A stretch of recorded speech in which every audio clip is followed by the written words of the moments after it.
La honte, l'opprobre et l'imitation de toute nature sont souvent le moyen choisi par Dieu pour enrichir le corps de Christ tout entier. Telle est la grande vérité qu'il nous faut considérer. Il en a toujours été ainsi. En matière de révélation, personne ne s'est jamais approché de la plénitude sans passer par un chemin de souffrance, de sacrifice. L'instrument de Dieu a toujours eu à supporter les soupçons et l'opprobre de son entourage dans une mesure proportionnelle au prix que le Seigneur attachait à son témoignage. Ce qui revient à dire qu'au point de vue humain, ils étaient limités d'autant dans l'influence immédiate qu'ils pouvaient exercer. Le grand nombre se retire, se détache, beaucoup le tiennent à distance, dans l'incertitude et la perplexité, redoutant de venir trop près d'une chose aussi suspecte. Mais comme Paul pouvait le dire, mes tribulations pour vous, qui sont votre gloire, Éphésiens 3.13. Moi, Paul, le prisonnier de Christ, pour vous, païens, Éphésiens 3.1. L'enrichissement du peuple de Dieu est proportionnel aux limitations dans le Seigneur de son instrument. Plus la révélation est complète, plus rares aussi sont ceux qui la saisissent, et plus nombreux sont ceux qui se tiennent à l'écart. La révélation ne se ferait un chemin que par les souffrances et les limitations. Pour en bénéficier expérimentalement, il faut accepter de prendre sa part d'une façon ou d'une autre du prix à payer. Mais c'est là le terrain que Dieu choisit quand il veut faire des semis spirituels. Avez-vous déjà vu une culture de semis? C'est quelque chose d'assez exigu en étendue, mais la vie y est intense. Tout y est limité à des dimensions extrêmement réduites. Rien qui frappe les yeux, pas de démonstration à grand spectacle. La semence à son premier stade de développement, voilà la grande préoccupation.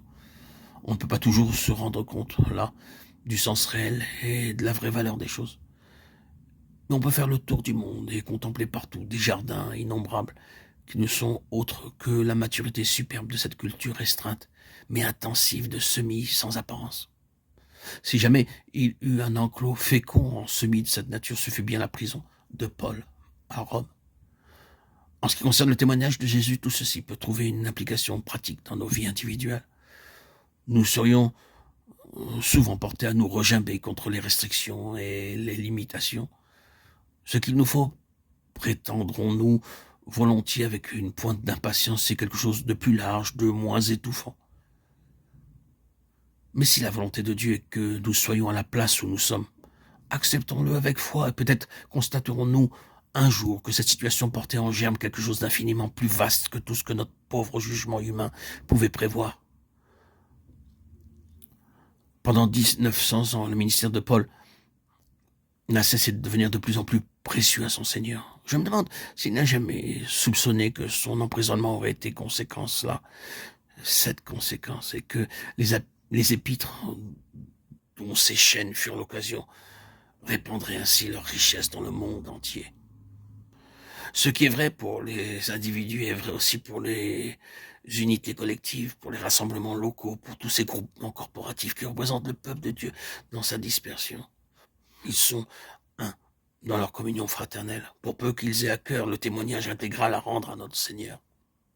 Que Dieu nous aide, qu'il lui plaise d'ôter à notre prison et à nos chaînes ce qu'elles sont de rébaratifs pour notre cœur naturel.